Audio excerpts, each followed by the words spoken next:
What's up everyone, this is All I Talk is Tech, and today I'm going to be talking about some of the awesome new features on the new iPhone 11, but on top of that, there's a major issue that nobody's talking about, and I don't know why, because Apple got a ton of hate for it in the past, and nobody's bringing it up now, so I'm going to be discussing that later on in the video. Let's get started. So the first rumor for this device is an in-screen fingerprint scanner. Now, I can't say how amazing this is going to be, because not only will this be very convenient for the device and unlocking the phone, but also this is going to be allowing for a smaller notch or a completely absent notch on your iOS device.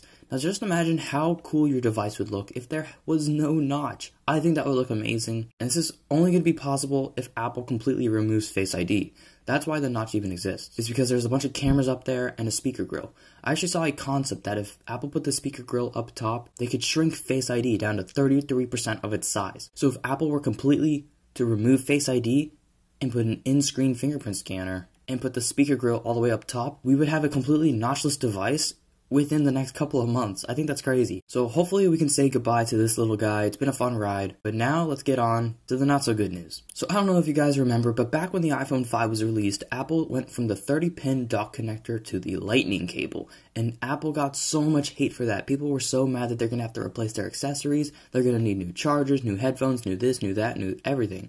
And that was a major problem. People were not willing to change and upgrade to a new charger, mainly because it was just annoying, but also it would cost a lot of money. People didn't want to spend, a bunch of money on a phone and then a bunch of money on adapters. And now that iPhones are even more expensive, I believe that this is a slightly bigger issue in the short term. So Apple is rumored to be switching to USB Type-C for the next iPhones. Now in the long run, I think this is a great move because this is going to allow for connectivity with multiple devices. You can use the same cable on your iPhone, on your new computer. You can use this for headphones. Like, this cable can be used for so much, and on top of that, it can support fast charging. The only problem is for people who don't have the latest iMac or the latest AirPods, because what's going to happen is this whole new feature is designed around simplicity. And so it would be very simple if you could use one connection for all devices. That is the long-term goal of this. But there's going to be a transition period that nobody's talking about. That kind of happened with the lightning connector and the 30-pin dock connector. That's going to be happening again. And that is, if you have older technology, if you still use a headphone jack and you now have a lightning cable,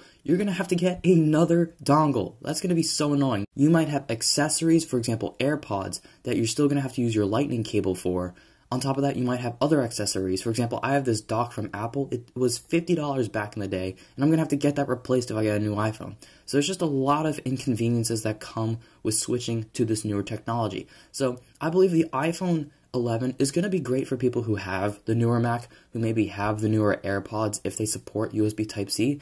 But if you're rocking an older iPhone, an older MacBook, and older, devices, getting the USB-C upgrade isn't going to be that good. It's going to be the equivalent of going from an iPhone 4S to an iPhone 5. People were angry about that, and I don't see why anyone is not pointing this out. It's kind of weird. So if you're not really fond of switching cables every time you upgrade devices, this device won't really be for you, but in the long run, it's going to pave the way for a better future where we'll pretty much only need one cable for all our devices. So short term, bad. Long run, awesome. So thank you so much for watching. This is just an interesting video, and as always, peace.